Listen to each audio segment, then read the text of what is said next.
पादचारी नियम. पादचारी नियम म्हणजे काय?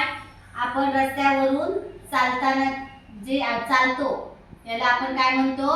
पादचारी नियम. हा, आता हे कशाचं चित्र आहे सांगा? ट्रॅफिक सिग्नलचं. बरोबर. त्यानंतर हा कोणता दिवा आहे सांगा?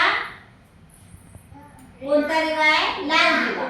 लाल दिवा म्हणजे काय? थांबा. हा कोणता दिवा आहे? पिवळा. पिवळा दिवा आहे म्हणजे काय करायचं? हळूहळू चाला. हिरवा दिवा आहे. हिरवा दिवा आहे म्हणजे काय करायचं? आपण आधी रस्ता ओलांडताना इकडे तिकडे आधी पहिलं पाहायचं आणि मग पुढे जायचं. हा, त्यानंतर आपण रस्ता ओलांडत असताना एकटं जायचं नाही. रस्ता ओलांडायचा नाही.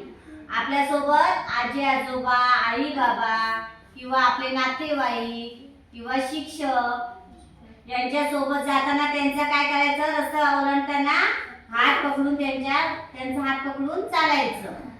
हा, पळ सुटायचं नाही रस्त्यावरून. गाडीचा हॉर्न ऐकायला येतो की नाही? आधी गाडीचा हॉर्न ऐकायचा आपण, नंतरच रस्ता क्रॉस करायचा. आलं लक्षात?